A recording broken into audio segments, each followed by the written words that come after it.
Holdfast Prime was dying, and it was making a hell of a lot of noise about it. Chunks of the mining station tumbled through the Kuiper expanse like broken teeth, trailing fire and frozen atmosphere. What had been a functioning outpost for 300 workers was now a spectacular debris field that stretched for 20 kilometers. Antimatter containment failures tend to be dramatic that way, turning orderly structures into abstract art installations that nobody asked for. Commander Ixmoller stood on the bridge of the Galactic Council response vessel Luminous Accord, all four of his arms crossed in identical expressions of displeasure. His species, the Ulthak, were known for their efficiency and their complete lack of patience for chaos. Right now, he was staring at chaos in its purest form. "Status report," he commanded, his voice carrying that particular tone that suggested someone was about to have a very bad day. The sensor officer, a jittery human named Pollux, tapped frantically at his console. "Commander, we're reading approximately 600 metric tons of structural debris, ongoing secondary explosions in the eastern habitat ring, and radiation levels that would make a sun jealous. Atmospheric integrity is, non-existent in 92% of remaining sections." "Survivors?" Pollux hesitated. That hesitation told Ixmoller everything he needed to know before the officer even spoke. "We're detecting 8 life signs, Commander. Deep in the maintenance hub, Section 12. They're alive, but—" Pollux pulled up a holographic display that showed the station's interior in painful detail. "Sir, that section is buried under 3 levels of collapsed superstructure. Radiation exposure is climbing every minute. Structural integrity of the entire zone is at 4% and falling. The corridors are depressurized, fires burning in scattered oxygen pockets, and our scans show the remaining supports are basically holding hands and praying." Ixmoller studied the display with the cold calculation that had earned him his command position. Mathematics didn't lie. Physics didn't negotiate. 8 people were trapped in a location that would collapse completely in approximately 18 minutes, give or take a catastrophic failure. Any rescue attempt would require navigating a maze of unstable corridors while radiation cooked anyone foolish enough to try, and even if someone made it to the survivors, extracting them through that much debris would take hours they didn't have. "Probability of successful rescue?" he asked, though he already knew the answer. Pollux ran the numbers. 0.003%, Commander. That's being generous. By the time we assembled a proper rescue team and breached the outer sections, the hub will have collapsed. And that's assuming the rescuers don't die from radiation exposure in the first 5 minutes. Around the bridge, the various species of the Council response crew exchanged glances. A Krolix, environmental specialist named Ixul, shifted uncomfortably, their translucent skin flickering with patterns of distress. 2 human diplomats whispered to each other in the corner, their antennae drooping with the weight of bad news. Ixmoller made the decision that regulations and mathematics demanded. Classify the site as unsalvageable. Mark the life signs as casualties. We'll retrieve bodies once the station finishes its structural collapse. Notify next of kin through proper channels. It was cold. It was also correct. Throwing away the lives of a rescue team for a 0.003% chance of success wasn't heroic. It was stupidity wrapped in sentiment. The Galactic Council had protocols for exactly these situations, built on 800 years of hard lessons about the difference between bravery and waste. "Understood, Commander," Pollux said quietly. In the lower maintenance bay of the Luminous Accord, Eric was elbow-deep in a malfunctioning airlock actuator when he heard the news. Now, Eric was nobody's idea of a hero. He was 36 years old, had a service record that could charitably be described as adequate, and his job involved fixing the things that kept other people alive without ever doing anything that would get his own name remembered. He recalibrated sensors, he patched hull microfractures, he cleaned plasma residue from exhaust ports, and made sure the coffee machines in the crew quarters didn't explode under pressure. He was, in the grand tradition of maintenance workers across every species and station in known space, completely invisible until something broke.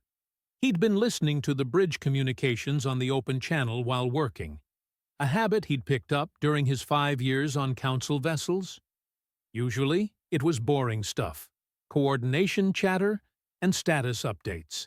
Today, it was 8 people being written off as acceptable losses. Eric stopped working. He pulled his hands out of the actuator housing, wiped the grease on his utility jumpsuit, and stared at the small display panel mounted on the bay wall. The schematic of Holdfast Prime rotated slowly, helpfully marking the location of the 8 life signs in red. They were still moving, which meant they were still alive, still hoping someone was coming. 0.003%, he muttered to himself. So you're saying there's a chance? Nobody heard him say it. Nobody was paying attention to the maintenance guy in Bay 6. That turned out to be a mistake on their part. Eric moved quickly, because thinking too hard about what he was about to do would definitely result in him talking himself out of it. He crossed to the emergency equipment locker, overrode the access lock with his maintenance credentials, which really shouldn't have worked, but apparently nobody had updated the security protocols in months, and pulled out a standard-issue exosuit. These weren't the fancy military-grade jobs with weapons and shields. This was the kind of suit, designed for emergency hull repairs, the type rated for exactly 1 hour of hard vacuum and maybe 20 minutes near radiation sources before you started growing extra limbs. It had basic thrusters, a tool harness, and a helmet display that would cheerfully count down the minutes until you died. Perfect. He also grabbed a plasma welding torch, 2 extra oxygen canisters, and a medical kit that looked like it had been packed during the previous galactic administration. Suiting up took 3 minutes. Overriding the bay's emergency launch tube took another 2, which was unfortunate because apparently they'd upgraded that security after all, and Eric had to physically rewire the control panel, while his helmet helpfully informed him that unauthorized use of emergency systems was a violation of about 19 regulations. "Add it to my performance review," Eric told the empty bay, and slapped the launch button. The tube shot him into space like a railgun with commitment issues. 1 second, he was in the climate-controlled safety of the luminous Accord. The next, he was tumbling through the void with Holdfast Prime's corpse spreading out before him like a 3-dimensional puzzle designed by someone who hated puzzles. His suit's thrusters sputtered to life, stabilizing his spin. The helmet display painted helpful trajectory lines toward the maintenance hub, calculating the most efficient path through the debris field. It also calculated his odds of survival at 4%, which was actually higher than he'd expected. "Well," Eric said to nobody, "at least I'm beating the station's odds." Back on the luminous Accord, it took almost a full minute before anyone noticed he was gone. Pollux was the first to spot it, because the sensors picked up an object moving against the expected trajectory of debris. "Commander, we have a situation. Someone just launched from our Base 6. Ixmalor's forearms uncrossed very slowly. "Explain." It's one of our maintenance crew. Human. Eric, according to the suit's transponder. He's heading directly toward the station's maintenance hub." Every head on the bridge turned toward the main display. Sure enough, there was a single exosuit, ridiculously small against the backdrop of destruction, burning thrust toward the worst possible location in the entire disaster zone. For a long moment, nobody spoke. Then Ixmolar said, very quietly. "Is he aware that's a suicide run?" "I'm going to go with yes, Commander," Pollux replied. "His trajectory is too precise. He knows exactly where he's going." Ixuel moved closer to the display, their skin patterns shifting to something between fascination and horror. "That's not protocol. That's not even close to protocol. Should we retrieve him?" Ixmalor considered. They could, technically, use a tractor beam to pull Eric back to the ship. They could override his suit remotely, shut down his thrusters, and drag him back to safety, and a very stern conversation about regulations. They could also watch and see if a human maintenance worker with a 4% chance of survival could somehow pull off what the entire Galactic Council had deemed mathematically impossible. "Track his suit telemetry," Ixmolar ordered. "Activate his helmet camera feed, and someone get me his personnel file. I want to know who we're about to watch die." Eric's file, when it appeared, was aggressively unremarkable. 5 years of service, adequate performance ratings, no commendations, no disciplinary actions, no nothing. He fixed things. He showed up on time. He was, by every measurable standard, the most average human in the entire Council fleet. "Perfect," Ixmalor muttered, because of course the universe would make this complicated. Eric reached the outer hull of Holdfast Prime and immediately realized that 4% survival chance had been wildly optimistic. Metal screamed around him. That was the first thing Eric noticed as he magnetically locked onto what remained of the station's outer hull. In vacuum, sound shouldn't exist, but the vibrations traveled through the structure and into his suit, creating a symphony of groans and shrieks that suggested the entire station was auditioning for a horror movie. His helmet display painted a path through the wreckage in helpful yellow lines, which immediately proved useless because the corridor it wanted him to take had ceased to exist. Where there should have been a pressurized hallway, there was now just a gap filled with twisted metal and sparking cables. "Plan B it is," Eric muttered, firing his torch. The plasma cutter made short work of an access panel, revealing a maintenance shaft that technically led in the right direction. Technically being the key word, because half of it was crushed, and the other half was on fire. Fire in space was always surreal. Without proper atmosphere, it created these weird pockets of flame that clung to surfaces like aggressive moss, burning whatever oxygen remained, trapped in debris. Eric squeezed past one such pocket, feeling the heat register on his suit's external sensors, and dropped into what used to be a storage bay. 2 minutes inside the station, and his radiation counter was already singing. The helmet display showed the first life sign 30 meters ahead, through 2 collapsed bulkheads and across a section where the floor had decided to become a wall. Eric climbed, cut, and crawled, his oxygen counter ticking down with enthusiasm. He found her wedged under a support beam in what remained of an engineering station. Umi was conscious, which was either lucky or cruel depending on your perspective.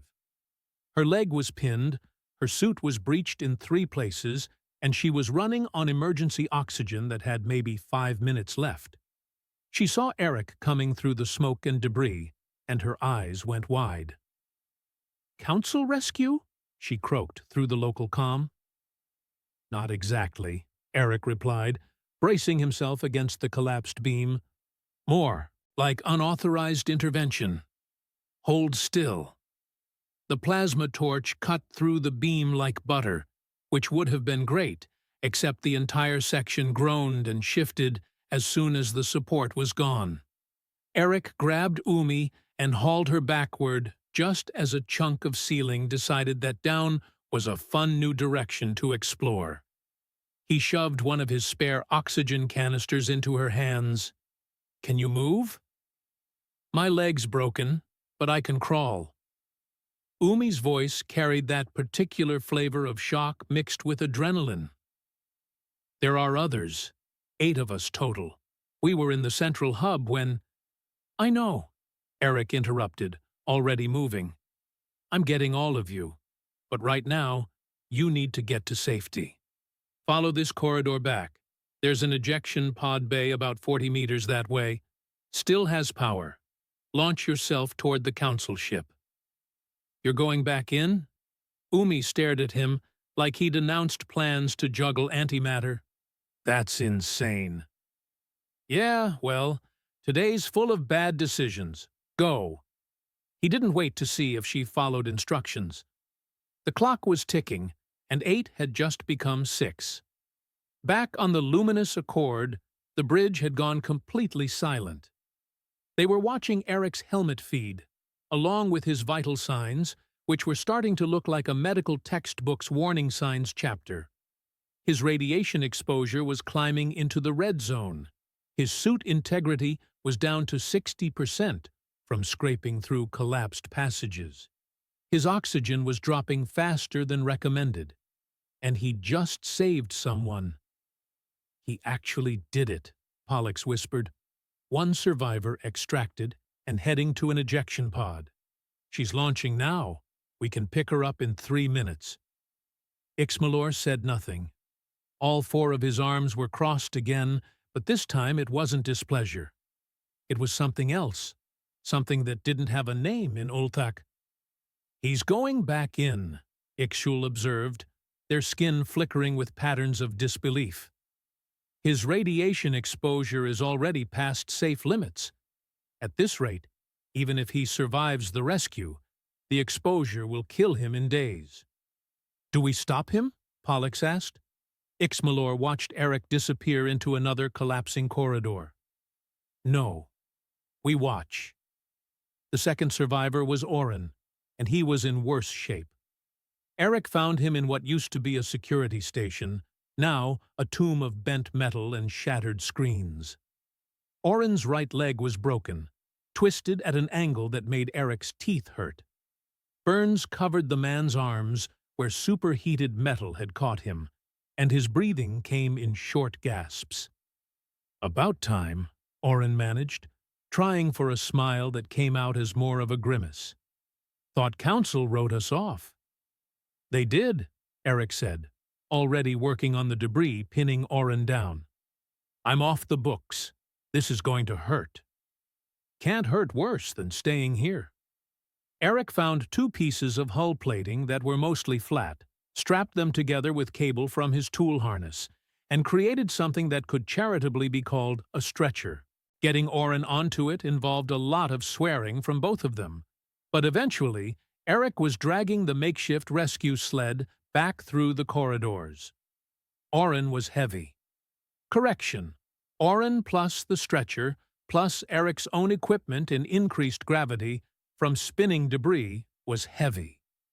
Eric's muscles screamed. His suit's servos whined in protest. The helmet display cheerfully informed him that his oxygen was now at 30%. He got Orin to another ejection pod, launched him, and turned back before the pod had even cleared the debris field. 3 down, 5 to go, Eric panted. This is fine. Everything is fine. It was not fine. Lucia was trapped in an airlock that was slowly filling with coolant from a ruptured line. The thick blue liquid was already up to her waist, and it was the kind of coolant that made flesh do interesting things like freeze and then shatter. Eric hit the airlock controls, which sparked and died. He hit them again. Still dead. The manual override was on the other side, which was completely inaccessible unless he wanted to swim through toxic coolant, which he did not.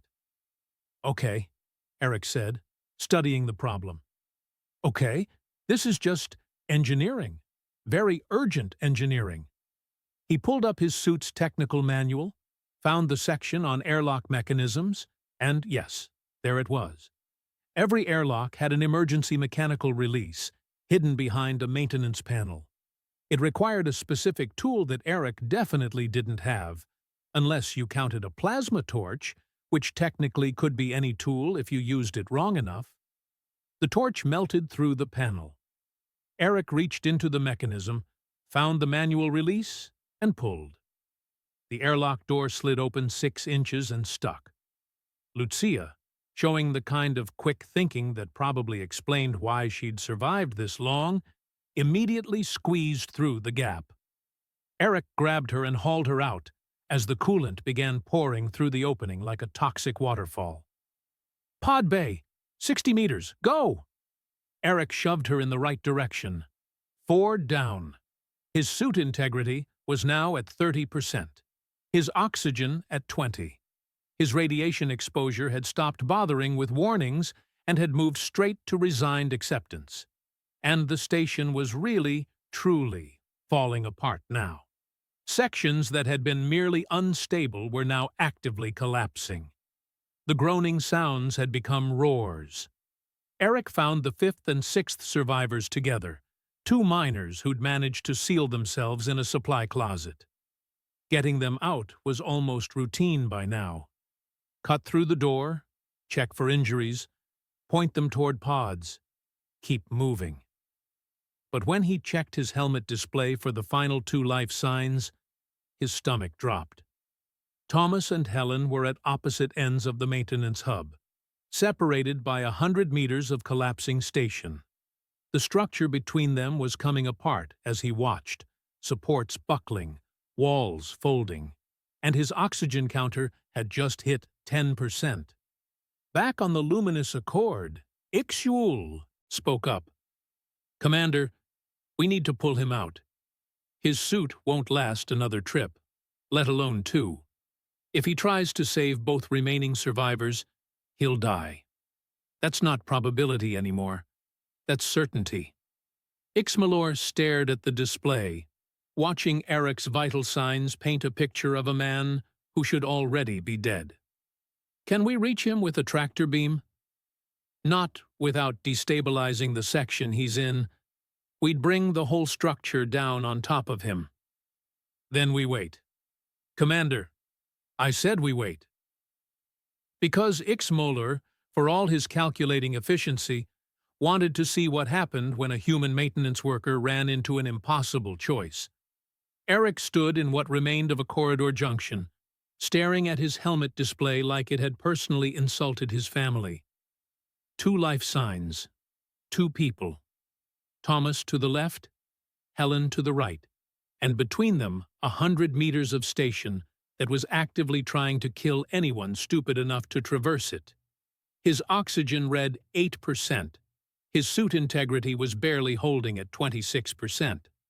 The radiation counter had given up on warnings and was now just showing a skull icon, which Eric felt was a bit dramatic, but technically accurate. Mathematics was very clear on this one. He could save 1 person. Maybe. Probably not, if he was being honest. But 1 person had better odds than 2. Pick one, get them to a pod, and accept that the other person dies. Cold calculus. The kind of decision Ixmalor had made about all 8 of them an hour ago. Except Eric hadn't come here to do math. "Tomas, Helen, can you hear me?" Eric opened the local comms, his voice crackling through static. "Who is this?"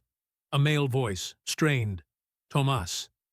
"Eric, Council Ship Maintenance. I'm here to get you out." "Both of us?"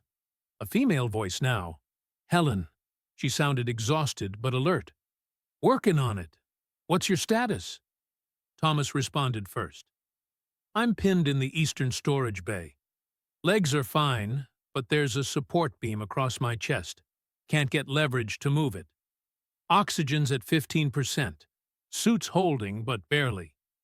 Helen's situation was somehow worse. "Western equipment room. The door sealed when the pressure dropped, and I can't override it. No injuries, but I'm trapped. Oxygen at 12%. Eric did the math despite himself. His oxygen wouldn't last 2 trips. Even if he went full speed, burned every thruster reserve, he'd run out halfway through the second rescue.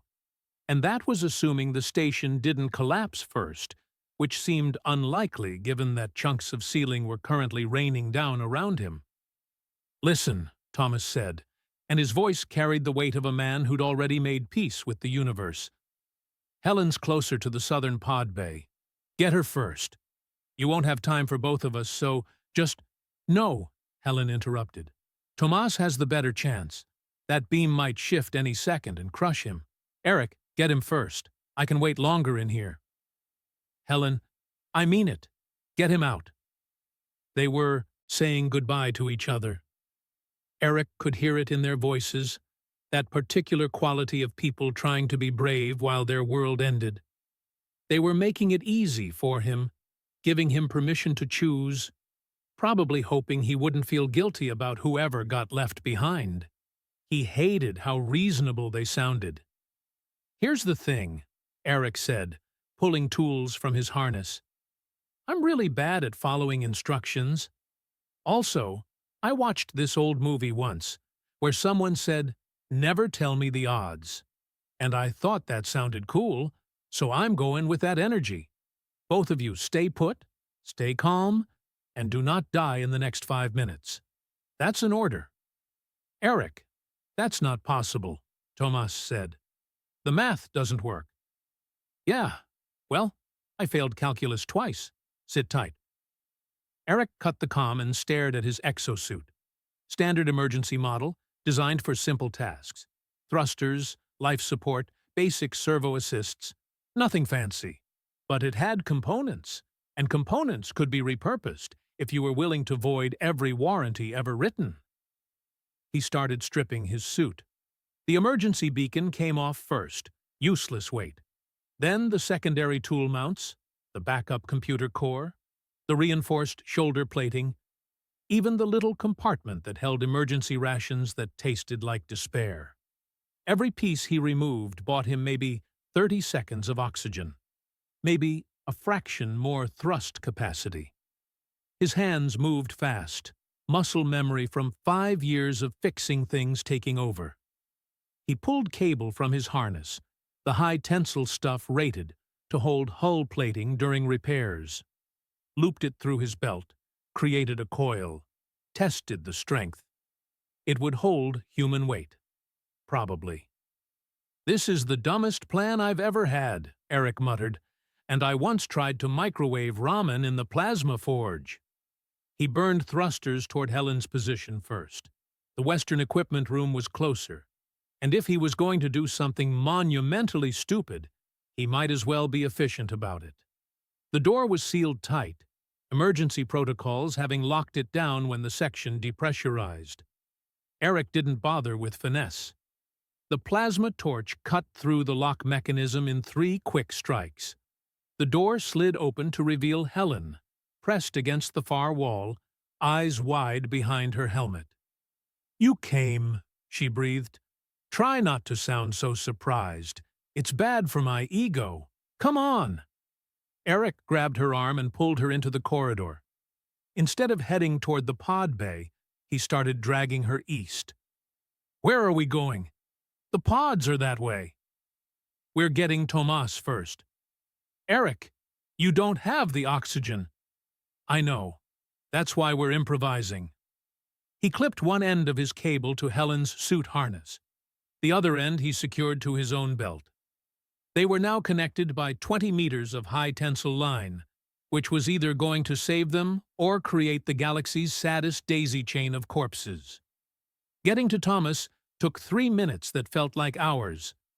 The station was properly dying now. Explosions bloomed in distant sections. The groaning had become a constant roar. Twice Eric had to physically shield Helen from falling debris, his suit integrity dropping to 18%, then 15%. His oxygen hit 3%. His helmet display started flashing red warnings that he dismissed without reading. They found Thomas pinned under a support beam that must have weighed 200 kilos. His face was pale, lips compressed in pain. When he saw Helen, something broke in his expression. "You brought her here? Eric, what are you—" "Saving time," Eric interrupted, already positioning the plasma torch. Helen, grab his legs. When I cut through this beam, the whole section might shift. We need to move fast. Our oxygen, Helen started, is a problem for 30 seconds from now. On 3. 1, 2. He cut on 2 because waiting for 3 was for people who had time. The beams separated, and the entire room lurched. Tomas screamed as Eric and Helen hauled him free, the movement aggravating whatever internal injuries he'd been sitting on for the past hour. Cable now! Eric clipped the line to Tomas's harness, creating a chain. Eric in front, Helen in the middle, Tomas at the end. They were all connected, all tied together, which meant they'd all escape or all die together. His oxygen hit 1%. Okay, Eric said, his vision starting to narrow at the edges. New plan. We can't make it to the pods. Not enough time, not enough air, so we're taking the express route. What express route? Thomas demanded. The one I'm about to make. Eric fired his thrusters at full burn, dragging both of them down the corridor. They tumbled and bounced off walls, a chain of bodies that had no business moving at this speed. Ahead, Eric could see what he was looking for, a massive breach in the hull where an explosion had torn through 3 sections. Open space. Hold on to something, Eric advised, which was useless advice because there was nothing to hold. He aimed for the breach. Eric, that's open space, Helen shouted. I know, it's great. They hit the breach at full speed, and suddenly they were outside, tumbling through the debris field. 3 humans connected by cables spinning like the galaxy's worst carnival ride. Tomas was screaming. Helen was screaming. Eric would have been screaming too, but his oxygen had just hit 0, and his vision was going black. Behind them, the maintenance hub section of Holdfast Prime finally gave up and collapsed inward, a slow-motion implosion of metal and fire. On the luminous accord, chaos had replaced the previous silence. He's got them, Pollux was shouting. All 3 are clear of the station, but they're tumbling. No thrust control.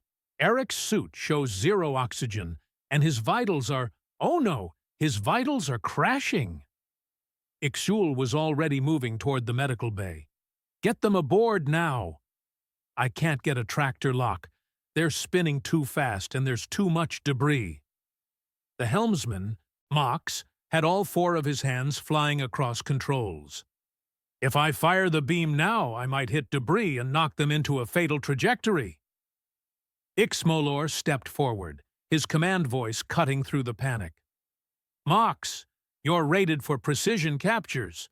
3 lives are in your hands. Do not miss. Mox's hands steadied. His eyes went wide with focus, the kind of focus that came from knowing that failure meant watching 3 people die in real time on your view screen. He fired the tractor beam. It caught debris first, a chunk of hull plating that got pulled along the beam's path.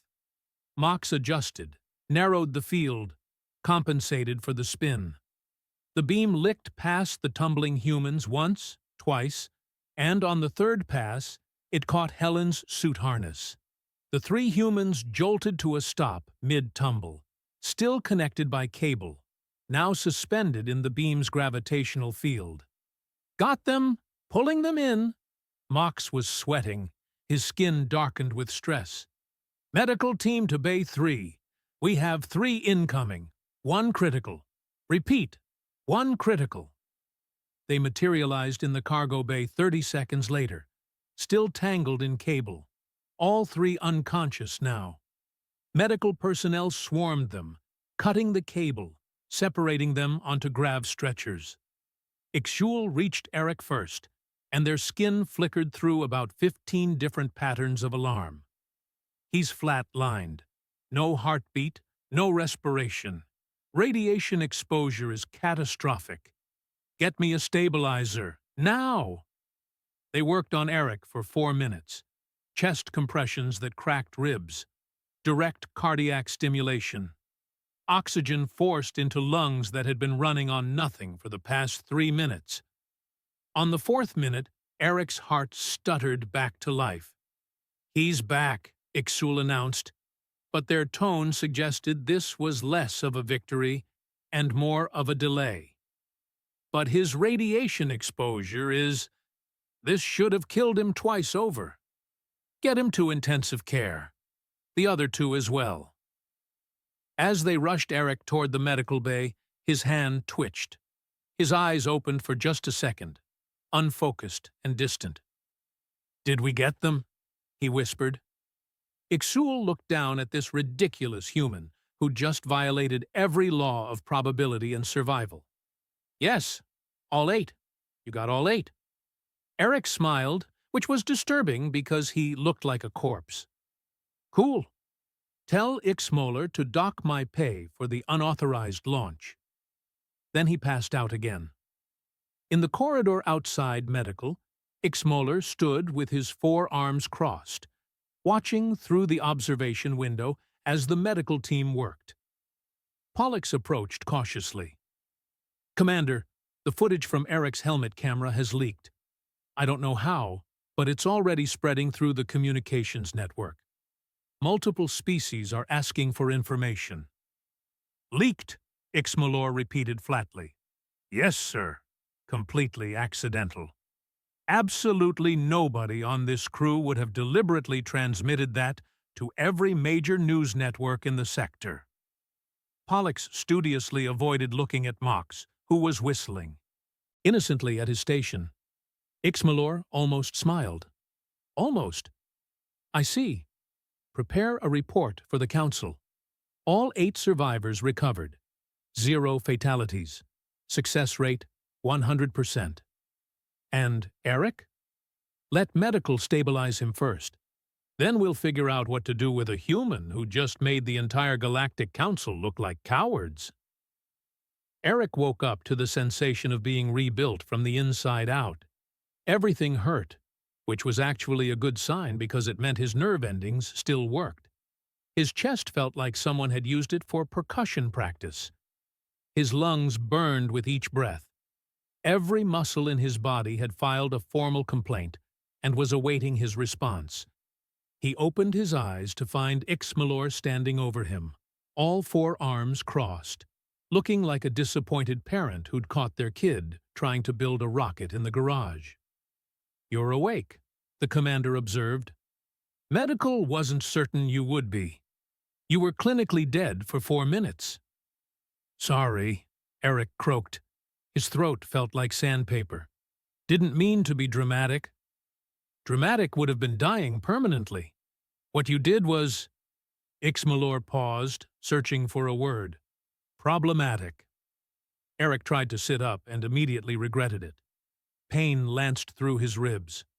"How problematic are we talking? Court-martial? Problematic? Cleaning plasma manifolds for a year? Problematic? You violated approximately 19 council regulations, stole emergency equipment, launched yourself into an active disaster zone without authorization, exposed yourself to lethal radiation levels, and somehow survived." Ixmoller's voice was perfectly level. "That's not problematic. That's a situation." "A situation," Eric repeated. "That sounds bad." "It gets worse. All 8 survivors lived. Every single one." Eric blinked. That's good, though.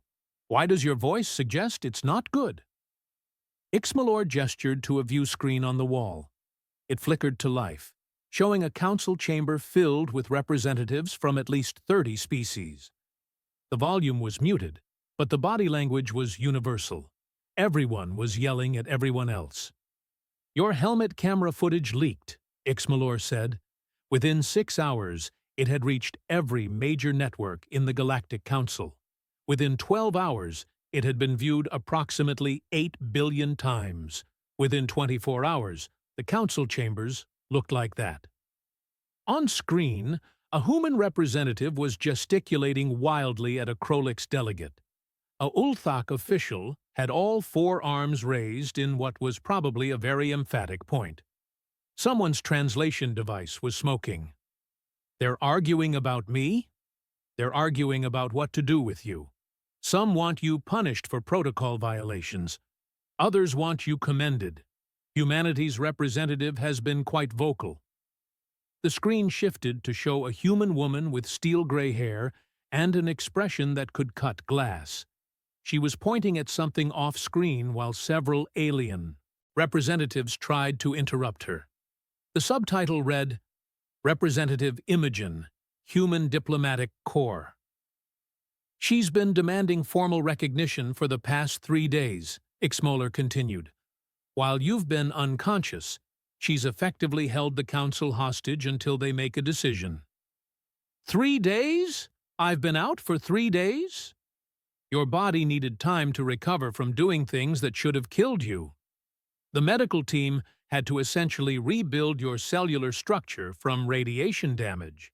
You'll be pleased to know you've set several records for longest revival time and most organs that needed regeneration. Ixmollor's tone was dry. Congratulations. Eric processed this. So, what's the verdict? Am I getting kicked out of the council fleet? That's the complicated part. Ixmoller uncrossed one arm to tap at a data pad. The council has a rank system for acts of exceptional valor. You're familiar with it? Vaguely.